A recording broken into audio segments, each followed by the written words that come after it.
Bruce, you must have something really good too. Of course I do. It's Bruce Danielson, and I guess I'm here to entertain you too. Roll call and a determination of the quorum.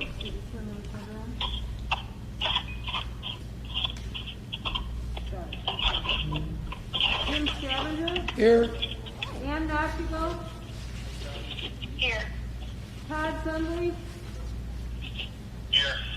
Mike Begeman, Mick Conlon, Here. Rick Weber. Here. Thank you. We do have a quorum. All right. Next up, approval of the minutes from the November 18th meeting. There should be in your packet. That's we had the meeting at the Great Plains Zoo. So I'd be open to a motion to approve in a second. Weber had moved to approve the minutes. Rick approved. I need a second. Second, Dr. Gall. Thank you, Ann. Roll call, please. Scavenger, Yes? Nashiko, Yes. Sundley, Yes. Conlon, Yes. Weber. Yes. Thank you. All right, motion passed. Thank you. At this time, it's an opportunity for the public to provide any input or messages to the board that they would like to do. If you have a topic that you'd like to talk that is not on the agenda, now would be your opportunity to share. If your topic is on the agenda, then we'll wait until that time to have the discussion. So that's all. And then let's just take a quick who's here for the community. Just identify yourself. Oh, sorry. Tim Otis, I'm with Minnehaha Archers. All right. Or secretary, sorry. Tim, Yep. right? Doug Ellis, I'm the president of Minnehaha Archers. All right, thanks, Doug. Thank you. Newbie. Thank you for coming. All right, hearing no opportunity or need for public comment, let's go to the report of the standing committees. First up is marketing and public needs. This is Ann. I chair that. I was not able to attend, and I'm not sure if the rest of the committee met or not. So I will leave that up to either Mick or Rick. So some of us did meet, and we just reviewed the topics that are on the agenda. Okay. That's primarily what we talked about, is what's on the agenda. Okay. Did you guys hear that on the phone? Sure did, yes. Okay. Thank you. So Rick provided that. All right. Next up is park system planning and development.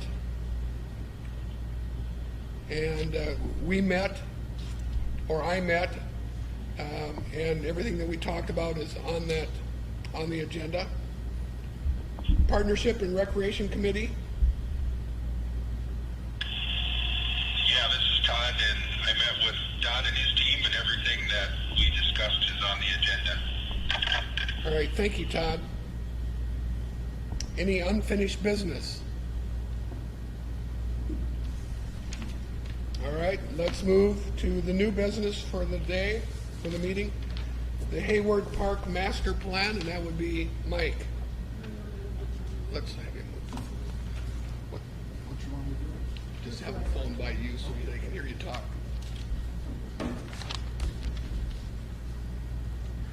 Good afternoon, board members. Mike Patton, Park Development Specialist.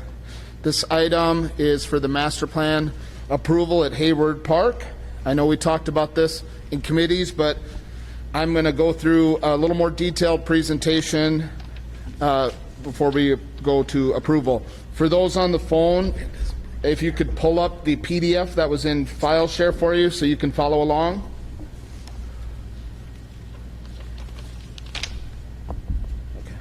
First off, a little bit about the project process, and this is a fairly typical process that we do with master plans. Involves a few different steps. Then I'll go over the master plan and how it's all arranged, and then we can talk about any questions you have.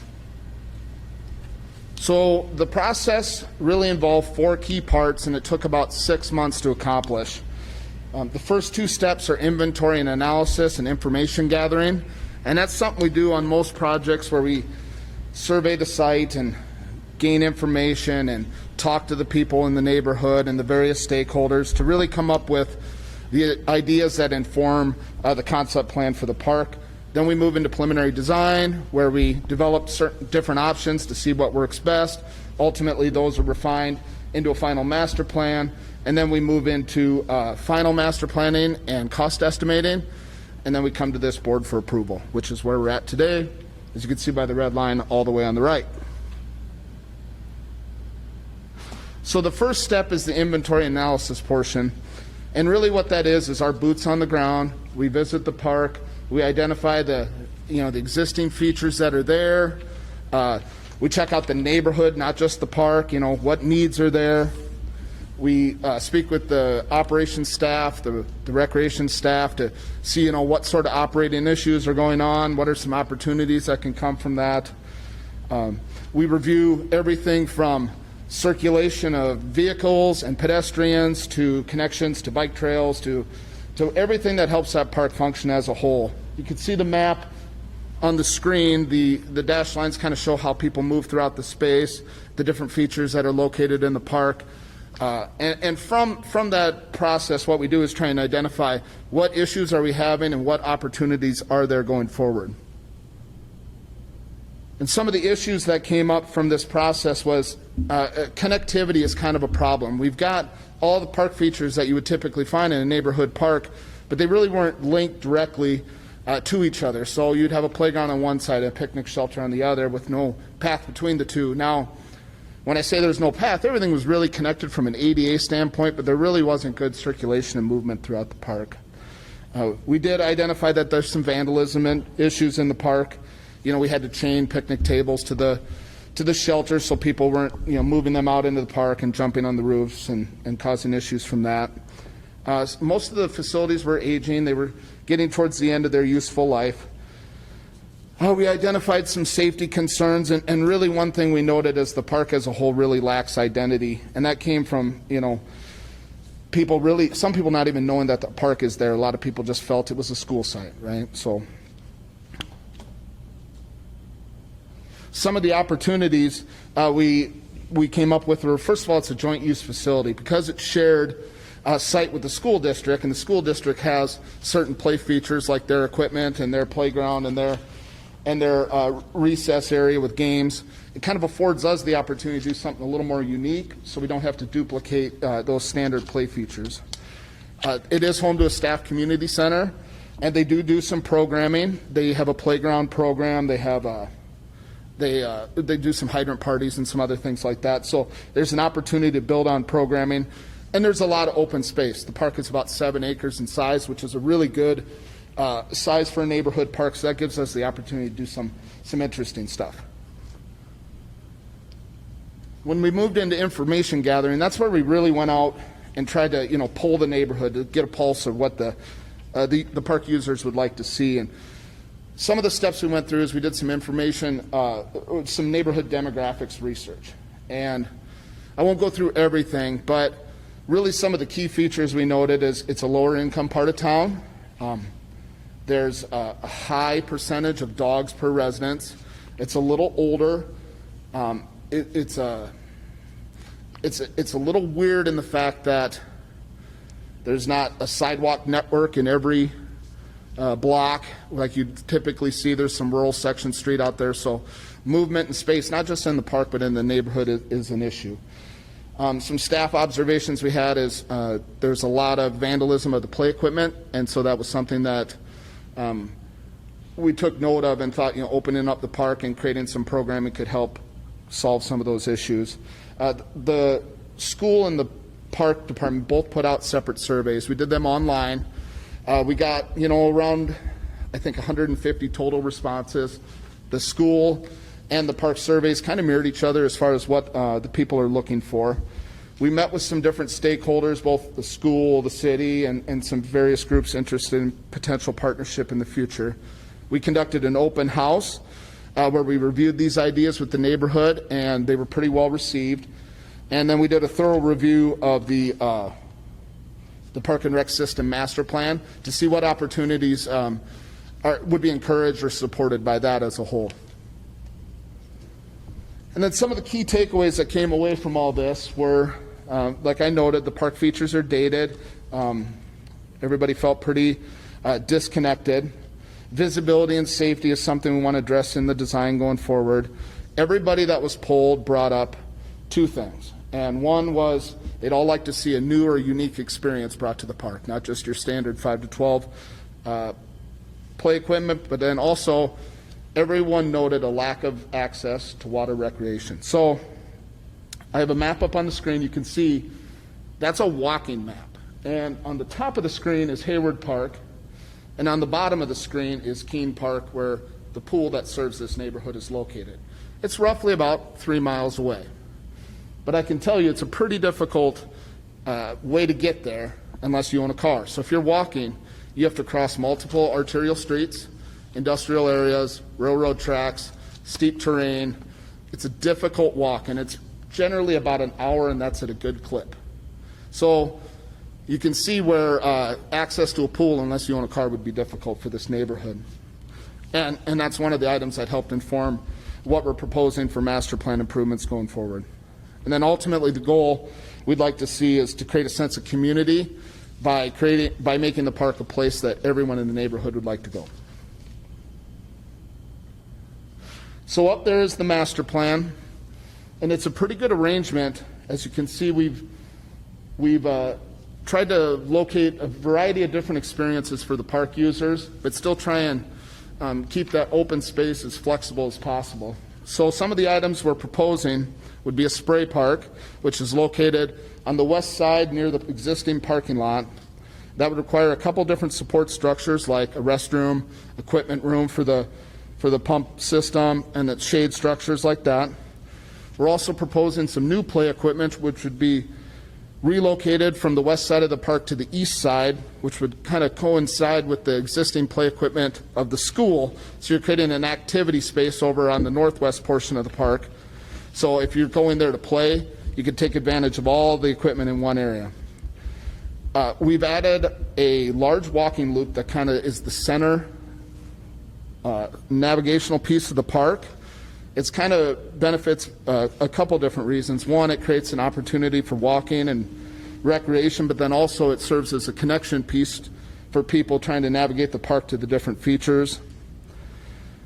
We've expanded the existing learning gardens, which had typically just been used from the school for like science classes and whatnot, into the opportunity for a larger community garden space, which would afford the neighborhood the opportunity to do some food production for themselves. We've included a potential for an off-leash dog park, which would be located on the eastern side of the park. Now that would be a smaller size within there, but it would give residents in the area an opportunity to get together, be a group, let their dogs run, and that's something we find in dog parks is it's really not for the dogs, it's for the people that own them to be together. And then one thing I noticed about visibility is we tried to do some larger signage and bring some life to the park and encourage people to get in there. So these are just a couple of ideas of what those might look like a spray park and some unique play features, an off-leash dog park, and some gardens. So with that, I will try and answer any questions you might have. Questions for Mike on the master plan for Hayward? Mike, you mentioned vandalism. How would you say is that an issue with your off-park system, vandalism, and then how do you address that? Does anything kind of work to diminish vandalism? Well, Kelby could probably talk to vandalism a little better, but I would say it's sporadically and maybe more like specifically located in certain parks. The vandalism we saw with this wasn't huge, but it was kind of a reoccurring theme where people would try and get up on the roof of the picnic shelter or try and damage certain pieces of the play equipment. And the way I would say we'd try and address it in this is a couple different ways. One, we could add some additional lighting, just kind of illuminate the space. And then also by adding new features, hopefully adding more users, and then the park itself will sort of self-police it, if you will. And then for the spray park, does that take any sort of staff supervision ongoing, or just checking in from time to time? What does that take from a staffing? Well, it wouldn't require a lifeguard, but there will be additional time for water testing and all that. So I don't, Kelby, do you got anything to add from an operational standpoint? Test water every hour. Right. There's not a staff on that's independent. I assume they come and go. They're not there all day. Yeah, so it would just be operation staff. While the facility is open, we would do chemical tests on the water once every hour. There are other things that we do, of course. There's backwashing of the system, things that need to happen. Within a spray park, that typically is a daily thing, just because of the size or the amount of water in the system. There's a lot less water than there is in our typical pools. But as Mike said, there are no lifeguards, so there's no supervision per se to the space. It's just the maintenance of the facility that happens daily. Yeah, so there's sometimes the park's open and the community people just come and there's no staff around and it just runs itself, basically. Yep, absolutely. It's an automated system, so when it's open and available for use, there's likely going to be large chunks of times when there isn't any staff on site. So is the water always running? I've never been to it. I need to get to one. Is there always water running, or do people come and go on the water? Yeah, there's usually an activator to the system. At Midco Aquatic Center, it's foot activated. It's on the surface.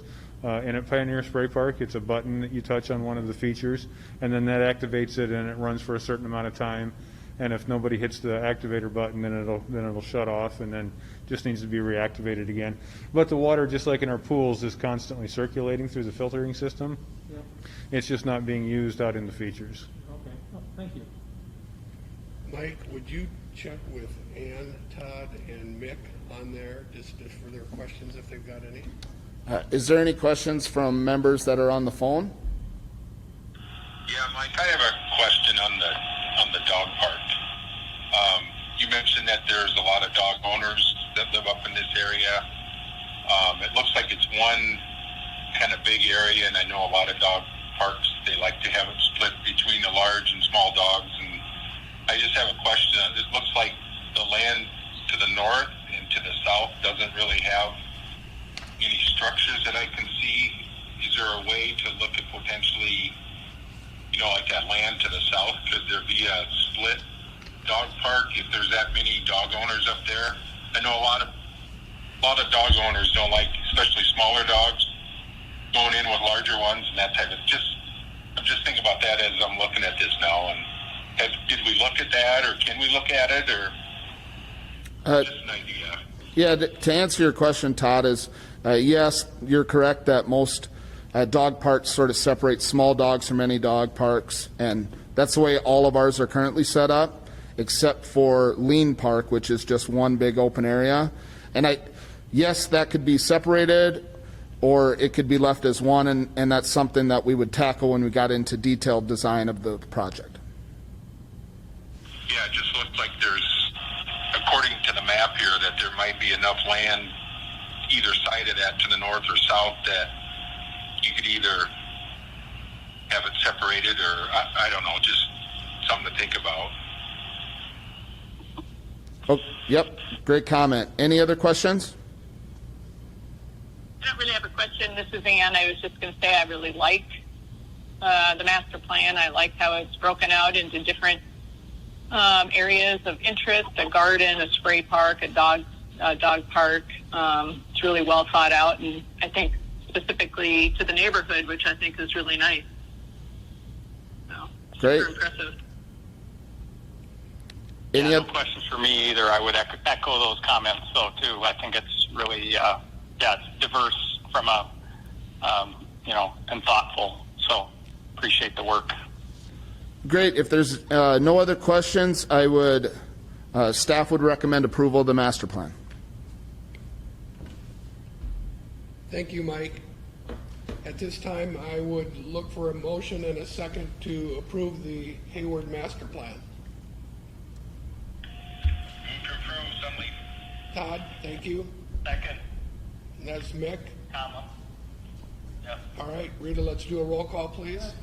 Davinger, Yes? Knockigal, Yes. Sundley, Yes. Conlon, Yes. Weber. Yes. Thank you, motion passes. All right, thank you. Next up is the Archery Agreement. Jackie, you want to take this?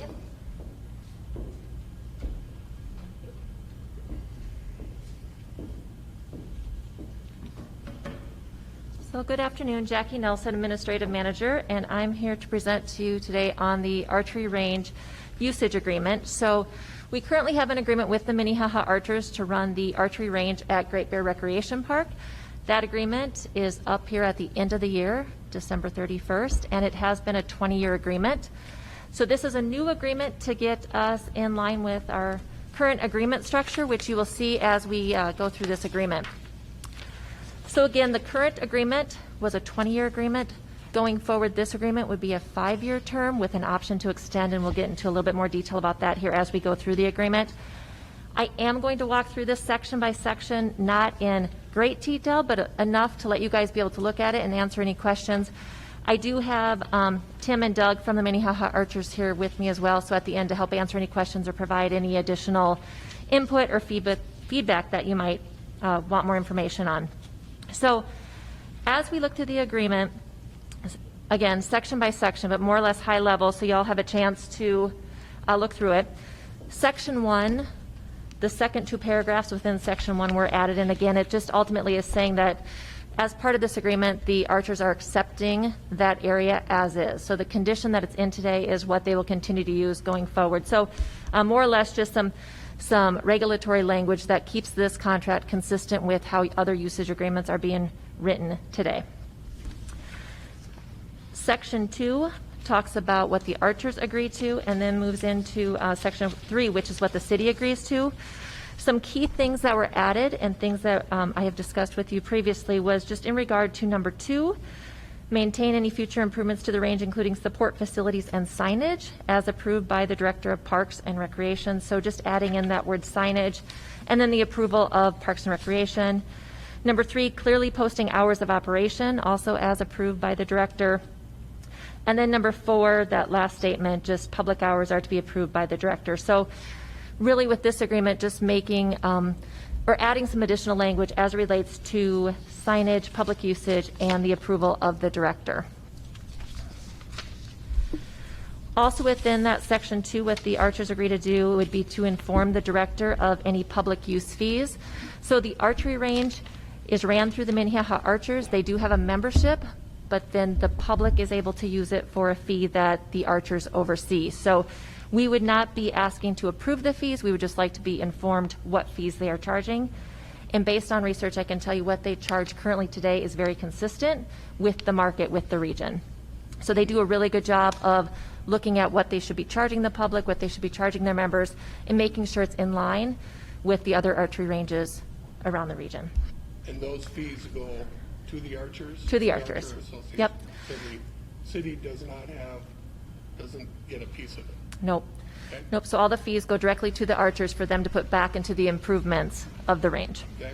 Yep. And then the other piece that was added to section 2 is just that the city has the right to enter the property at reasonable times if we need to inspect, fix, mow, so that's section 2. Section 3 is what the city agrees to do. We will inspect annually, as we currently do. Our operations team that works out at Great Bear also supports that archery range, so they do assist with some of the operational landscaping. Maintain an access road in the parking lot. Again, plant, trim, remove trees as needed. With, emerald ash borer, we will be out there probably removing some ash trees here in the near future, and then also providing that electric service to the parking lot and a security light, which is currently there today. So we will continue to do that. So as it relates to section 2 and 3, any questions?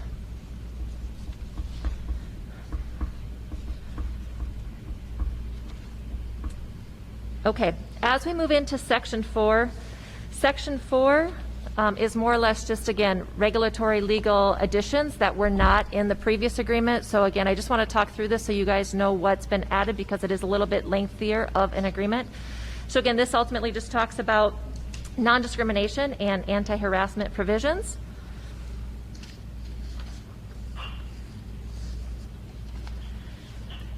Section 5 and Section 6 were also expanded to include regulatory language that's needed in today's times. So you'll see city required insurance, what insurance the city has to help protect the public when the public is out shooting, and then it does go into the archer's required insurance. I would say the two big pieces within the insurance section that would be new would be under 3, automobile liability insurance. We did add a part that it is understood the volunteer's personal insurance shall be considered as primary coverage. So one thing to note with the archers, they do not have full-time employees or part-time employees. It is 100% volunteer ran. So as we look through this agreement, we needed to add some additional language as it relates to how volunteers are being covered should something happen or should someone get hurt. So that was added to the automobile section, and then also at the end of the insurance section, or Section 6J, you'll see that there's now a category called volunteers, and it just ultimately says the archers will obtain a volunteer release and liability agreement from all volunteers prior to them volunteering on the range. They do have a waiver for participants. However, this volunteer one would be a new one that we've added. As it relates to Section 7, that would be the term, and as I spoke about, we are moving from a 20-year term to a new 5-year term, taking this agreement from December 31st, 2025, with an option to extend for an additional 5 years to December 31st of 2030.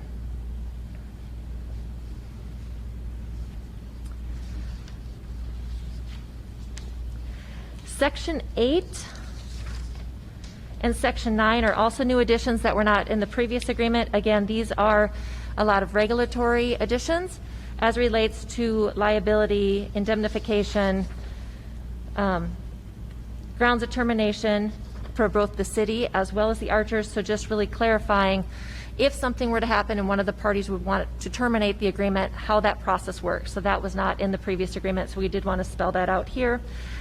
They have been a great partner to work with. We do not receive complaints, so I don't foresee any type of grounds for termination happening, but we did want to make sure it was included in this new agreement.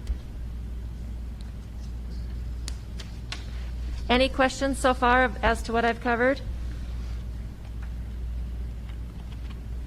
Okay. Section 11 was also added. This just is in regard to personnel and non-city employees. So as I mentioned, they are 100% volunteer based, but if and when they continue to grow and should hire employees within this 5 to potential 10-year term, this section is in here just to directly outline and understand how reporting and hiring of personnel would be handled within the agreement with the city. 3 of the key changes, or the biggest changes I think you would need to be aware of, would be the next 3 sections. So the first one is Section 12 as it relates to marketing. So we have added a section in regard to social media and website.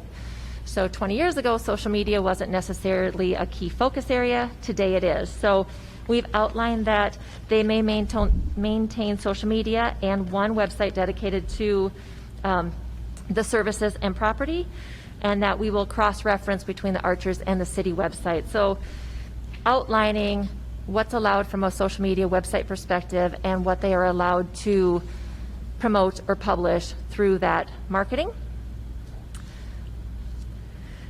Section 13 is new. That is in regard to a business plan requirements. We have asked for a business plan for the future of the park, potential capital improvements, that the archers have already provided to us, and it is in the back of the agreement under Exhibit B.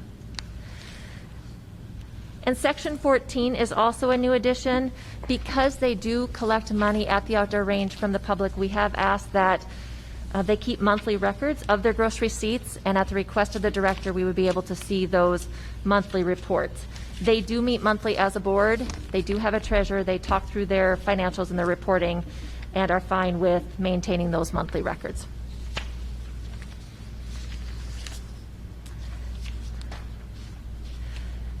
And again, the last section of the agreement is also newer language than what you would have seen in the past. Again, a lot of regulatory, just more concise information to ensure that we are meeting the guidelines that meet our legal and risk requirements of today. So ultimately, the key changes would be the term, moving it from a 20 to a 5 plus a 5-year option to extend, adding the specific language as it relates to signage and public hours of use, the marketing component, the business plan component, and then the financial reporting requirement. Any questions over that agreement? Anybody on the phone have any questions? And I do, as I mentioned, I do have Tim and Doug with the Minnehaha Archers if you would like any additional information on their business. I would like. This is Ann. I was just curious on the new section regarding social media and marketing, which is section 12.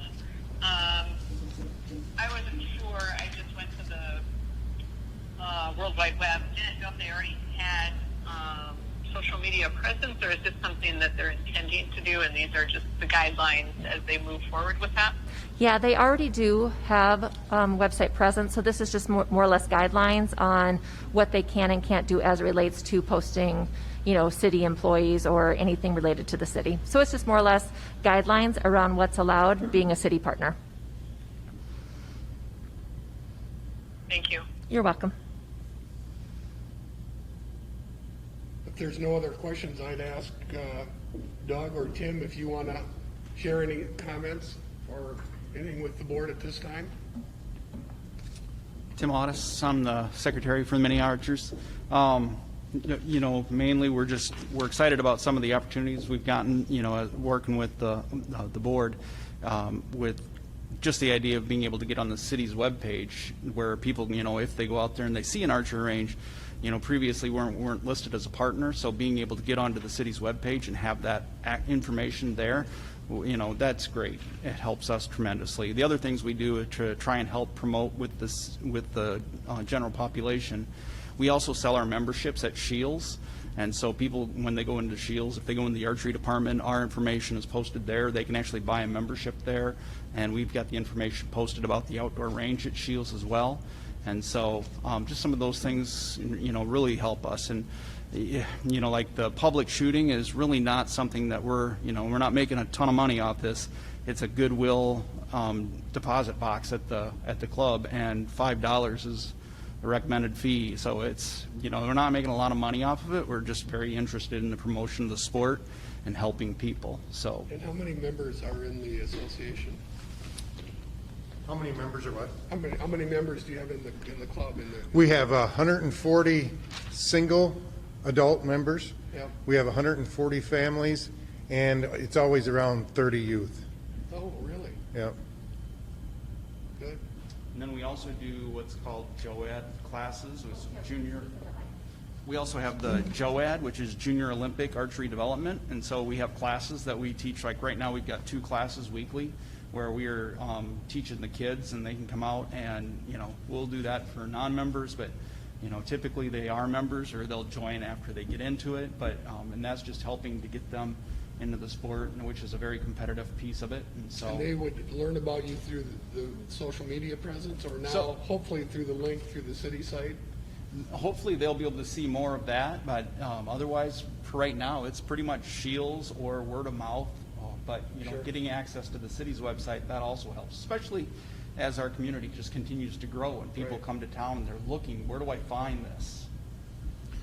One thing we are starting to work on and put together is to offer just a summer pass or a summer membership just for the outdoor range that will not include our indoor range. And we're hoping that'll get a few more members that can enjoy the outdoor range. And the indoor range is where? It's out on Highway, well, it's Highway 38. Is what Harvester Road, right out on 38 behind Hot Shot Fireworks. Okay. Across from the Flying J. Yeah, west of the Flying J. Oh, northwest. Yeah, yep. It's Hot Shot Fireworks, and then it's Dave's Construction, and then we're the 3rd building down the hill. Okay. Good. I just had a couple questions, just to get a scope. You have an annual budget, like what would be your annual budget for your organization? So when we were looking at it, like over the last 5 years, we've invested about $72,000 in the outdoor range, just looking at just the outdoor range, and that's buying targets, upkeep of the landscaping, mowing, additions, things like that. That's about $72,000. And that revenue comes from your memberships and your fees? It comes from the memberships. The revenues from the public it's just not even worth financially looking at. It just doesn't generate a lot. In the pay post at the range, and our public hours are Wednesday evenings when we have a board member there, and then the range is open during the weekends. And we do not have a member there sitting, on the weekends, so it's an honor system. And if we get, $50 a week out of that pay post, we're lucky. And there's a lot more people shooting than that, but. The other thing I was just curious about, so it's in the agreement that it can be used for cross-country skiing? Yeah, Yep. like we close usually November 1st, and then the outdoor range is. It's never happening at the same time, basically, it's one or the other. Yeah. We switch the locks on the gates so no members can go into the range through the gate anyway. Okay, thanks. Yeah. All right, any other questions for Tim or Doug? All right, thank you, guys. Yep. At this time, I would entertain a motion to approve the usage agreement between the Minnehaha Archers and the city of Sioux Falls.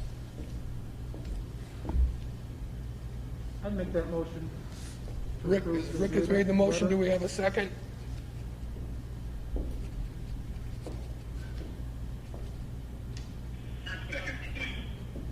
Thank you, Ann. That wasn't applause based on everything, so it was just connectivity. All right, Rita, let's take a roll call, please. Stavenger? Yes? Noctigal? Yes. Sunley? Yes. Conlon? Yes. Rubber? Yes. Thank you. All right, motion passes. Thank you. Thanks, guys. Thanks, guys. Thanks, guys. for Appreciate you being here, being a guys. good partner with us. Appreciate it. All right, next up on the agenda is the election of Park and Rec Board officers.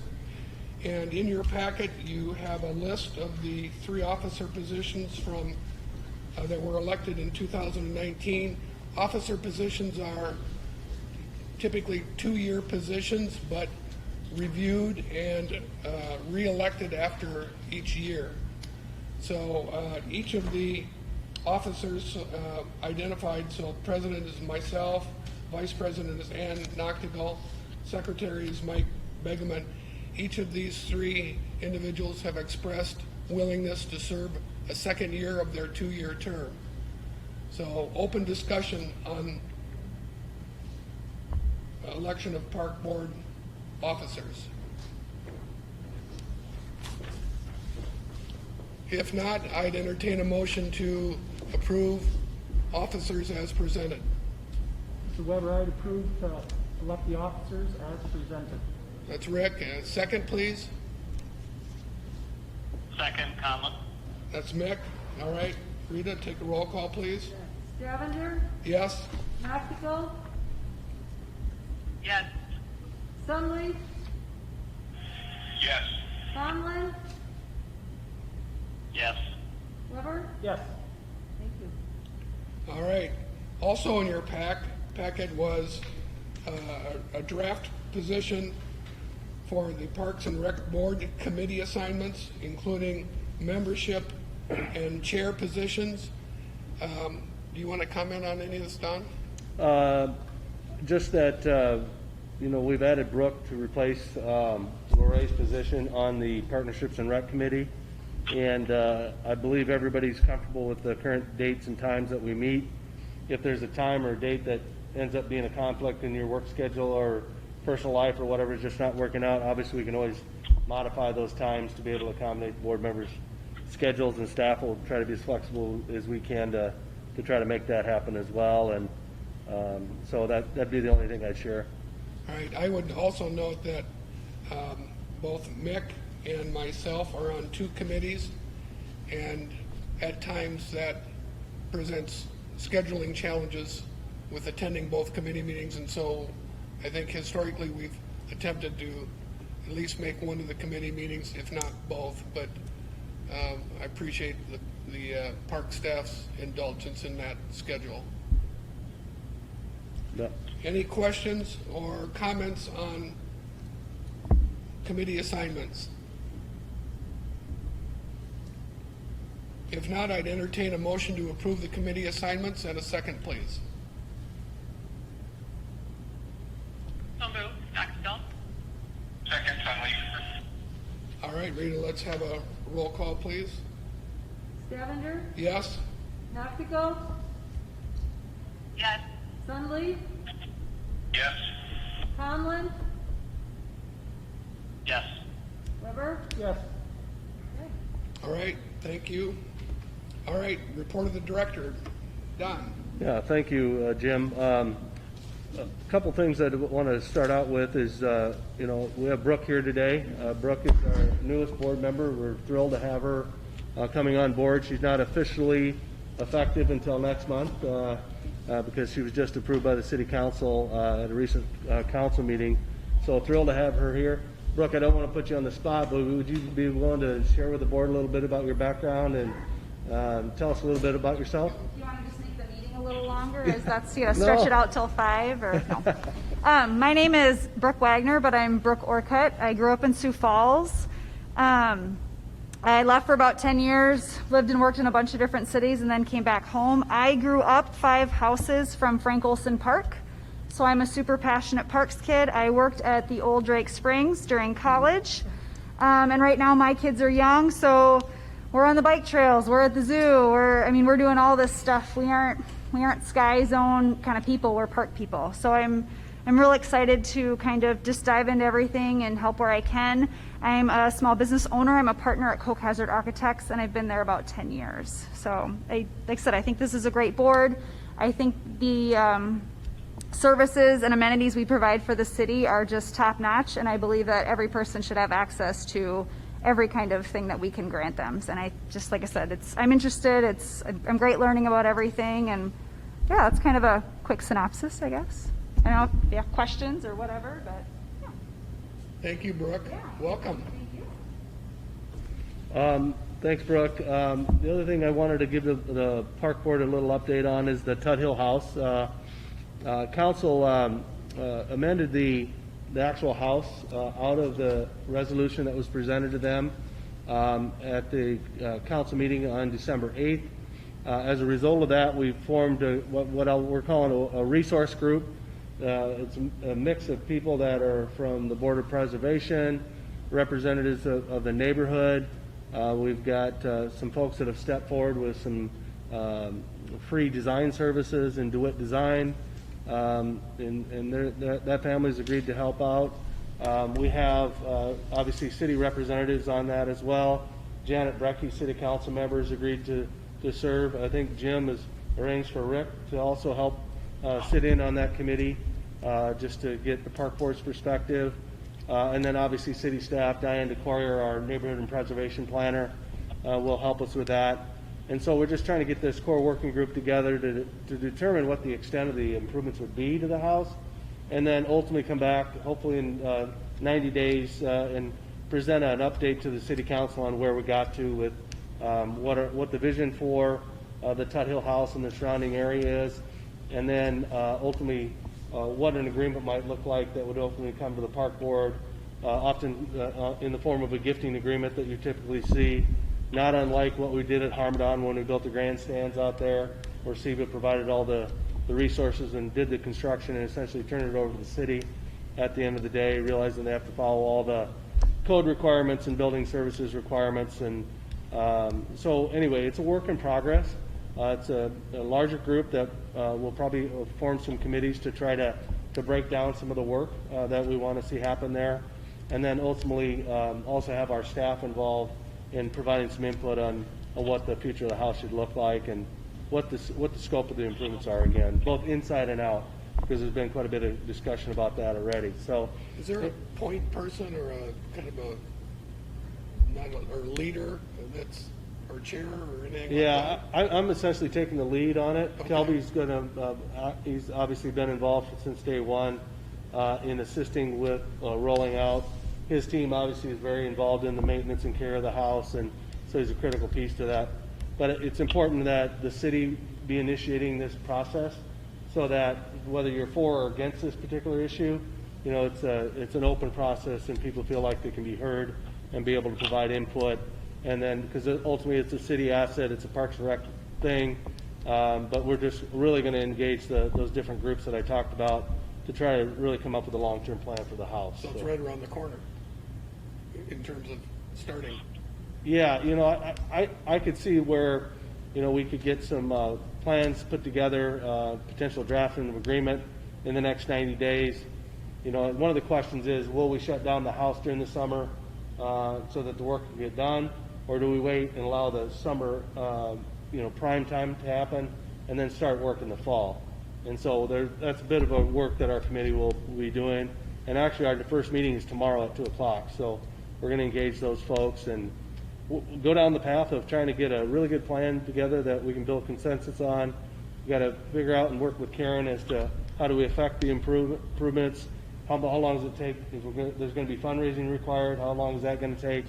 And so we're still, the timeline's a little fluid at this point because it's a little uncertain as to what the ultimate goal is as far as the house goes. But we'll get there, and there's a lot of people with a lot of enthusiasm and cooperation being stated that are on that committee. So I'm confident we'll get to where we need to be on it. The other thing I want to share, and maybe Ann has maybe more to report, there has been one municipal band meeting. There's another one tomorrow as well.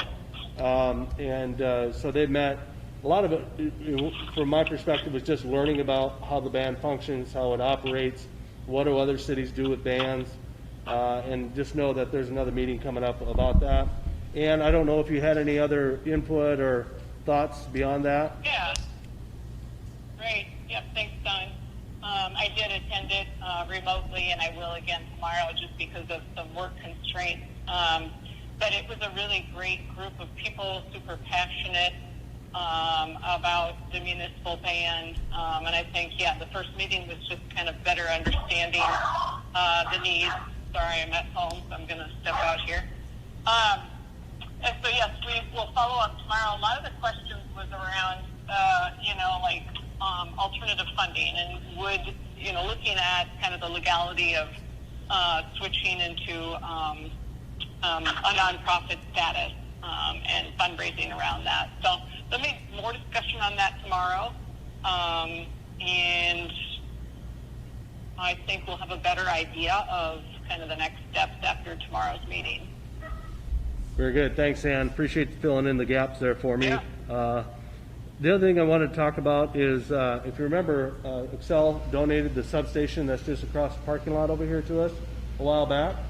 And so we've been working with our engineering team to look at how we could clean that site up. Excel went in and took all their infrastructure out of there to a large extent, but there are a lot of exposed foundations that are out there.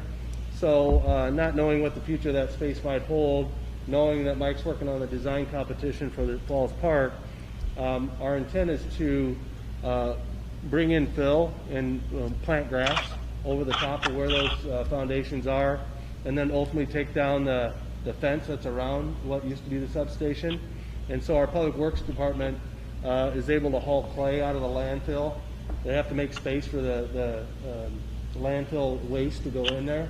And so they're always looking for a place to put that fill. And so they're going to be starting to haul in some fill over there. So if you see activity, that's what's going on. And then once we get it filled up, we'll just plant grass and then wait for the master plan to kind of play out to determine what maybe that could be used for in the future. And the other thing we've done is that we've GPSed every one of the foundations so that in the future, if we decide to do something or put a structure, is there a potential to reuse those foundations? Because our guess is that those are pretty deep, and so it'd be really good. So anyway, just wanted you to be aware of that. If you see some activity over there, We do have a signed contract with the lift manufacturer for the chairlift out at Great Bear. And so I had a meeting with the mayor this morning, and he said he actually signed it today, so that's good. We got SkyTrack, which is a great lift manufacturer, and I understand they were also the highest scoring proposal as well. So that's good. They're not only low cost, but high quality. So that's really good to hear. And So that would start next spring, Mike, right? yeah, yep. Right now, we're tentatively planning to remove the existing lift like in March, after the ski season is over.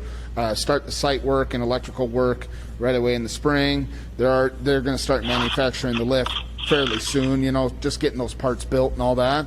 And then the goal is to have it all complete by October. Good. I might just add the site package work actually bids tomorrow, so everybody keep their fingers crossed. So that's what I have for an update, and I'd be glad to answer any questions you might have. Thank you, Don. All right, next agenda item. There were no items added after the agenda deadline. I'm not aware of any reading of communications to the board. Is there any open board discussion at this time that anybody would like to raise? I just want to commend the staff for the lighting at Falls Park. Personally, we've been down here 3 times already, and a lot of people. It's amazing how much traffic, and what a gem. I mean, just what a beautiful gem this city has. So I just thank all the staff that do this work. It's so impressive, and I just think that think of the economic impact, even the people coming to town. It's really special. So just kudos to staff for all you do. Yeah, that's Kelby and his team and his operations folks and the forestry folks that do all that work. So they do a great job. And now that I live downtown, I have a really great appreciation for the sheer number of people that go through that park, because they start lining up about 5 o'clock and don't get done sometimes till 10, 11 o'clock at night, nonstop, waiting to get through the park. Yeah, So it's really cool. So thank you. We'll pass that along to the team. They'll appreciate that. All right. Any other discussion? No, this is again just welcome to Brooke, and I look forward to meeting you in person. We're glad to have you part of the Parks Board. All right. A motion to adjourn? So move, Weber. Rick Weber. Thank you. Ann and Todd and Mick, thanks for dialing in. Appreciate it, your action. Thank you. You bet. Thank you. Bye. Bye-bye. Bye. That's